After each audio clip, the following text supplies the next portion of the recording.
The Federal Reserve has announced that it will maintain interest rates.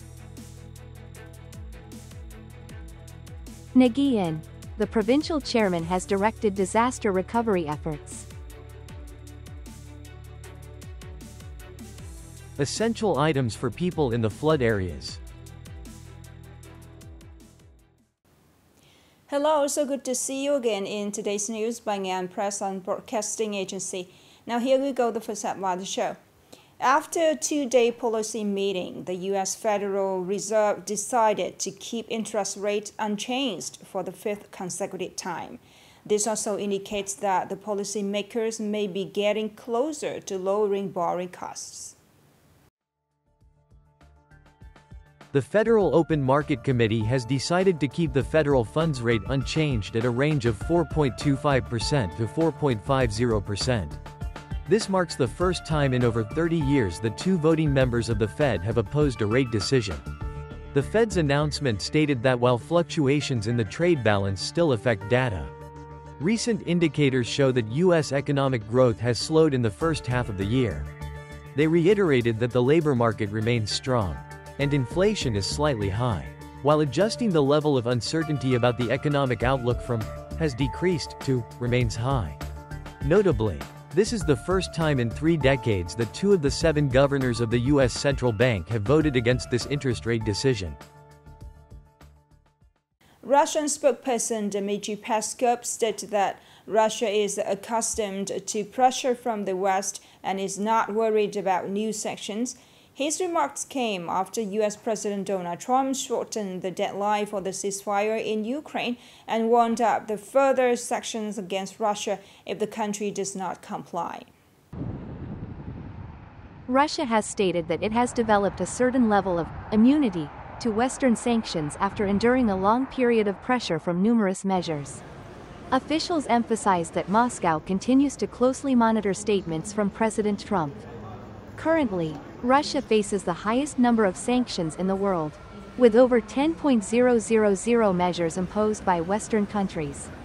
The first wave of sanctions began after the Ukraine crisis in 2014 and significantly increased following the escalation of conflict in 2022. President Vladimir Putin has declared that Moscow will not allow sanctions to deter it, warning that failing to resist could lead to losing everything. He also noted that many sanctions have backfired, causing losses to the countries that imposed them. To support disaster recovery and help people get back to normal life while restoring transportation, on July 30th, Mr. Lê Hồng Vinh, the Deputy Secretary of Provincial Party Committee and the Chairman of Nghệ An Provincial People's Committee, just inspected the situation in several mountainous villages along National Route 7. On the morning of July 30th, a working group led by Chairman Lê Hồng Vinh inspected the road connecting Muang Zine, Ta Du, and Ki Kien. Partial restoration of traffic has been achieved to facilitate the transport of goods and aid delivery, with efforts aimed at fully reopening the route by July 31st. In the afternoon, the group assessed the damage to infrastructure in Tuong Duong and Luang Minh. In Tuong Duong, Chairman Lê Hồng Vinh visited affected households, offering support and encouraging local police and military personnel to assist in recovery efforts at Hoa Bin Market. In Luang Minh, a total of 490 households, comprising over 1,000 residents, are currently facing difficulties due to landslides affecting a 17-kilometer stretch of road. The chairman approved the implementation of an emergency response and instructed the local government to develop a plan for the initial restoration of transport infrastructure to the 4 affected villages. Additionally, he emphasized the need to rebuild the Zop Mat suspension bridge to meet the transportation needs of the local residents. Upcoming are some updated news. On the evening of July 30th, at Malaysia's request, Prime Minister Pham Minh Chinh discussed various regional matters on the bilateral relationship between the two countries. They particularly focused on Malaysia's measures as ASEAN chair to address the tensions along the Cambodia-Thailand border, emphasizing Malaysia's commitment to promoting dialogue and ensuring unity in resolving the conflict. The two prime ministers agreed to continue their discussions to deepen the comprehensive strategic partnership, focusing on enhancing cooperation in innovation, energy, and electricity transmission among Vietnam, Malaysia, and Singapore to establish an ASEAN power grid, expeditiously sign a rice trade agreement to enable Vietnam to support food security for Malaysia.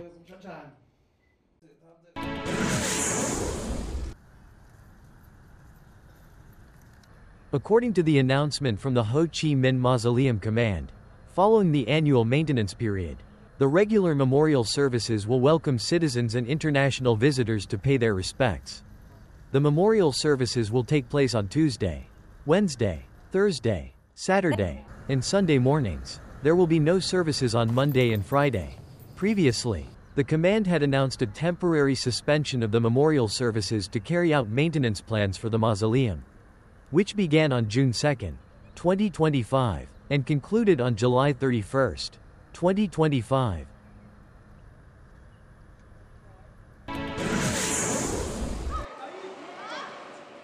The championship took place from July 24 to 30, 2025, in Ha Tinh Province, featuring top fighters from the region.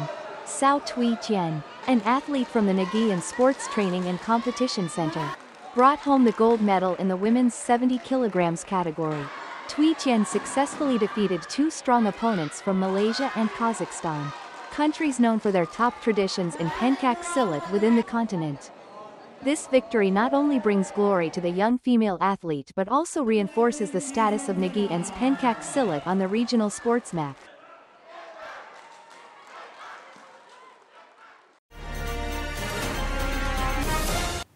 In recent days, teams of reporters from Nghệ Press and Broadcasting Agency have been in the flood-hit area of the west of Nghệ An, where thousands of families are struggling after the severe flooding. Although the water has gone down, worries still remain. Amid the damaged homes and tired faces of those who fought against the disaster, timely help is arriving from all over the country. However, many essential items that people need after the flood are still lacking from the supplies being sent. More in the story today. Digestive issues, arthritis, and skin diseases are common problems that many people face after the severe flooding. Right now, people here desperately need medicine and medical supplies.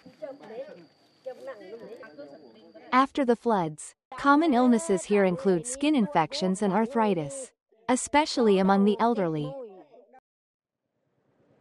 In the midday heat, after suffering losses from the floods, many women in Hoa Li village, My Li commune, sit in silence, staring at the Nam Non River, unable to believe that their homes and years of hard work have been swept away. Even after several days of receding water, the residents of the western Ngian province are living in hardship, facing many worries about shortages. Every act of support, big or small, brings joy and hope to those in flood-affected areas. Right now, they are in urgent need of clean water, medicine, and school supplies. I have lost everything. I have nothing left. Not even a place to stay. We don't have pots to cook and rice to eat. The school year is approaching, and I don't know how to buy books and supplies for my children. Our house has collapsed. Everything is gone, and we have nothing.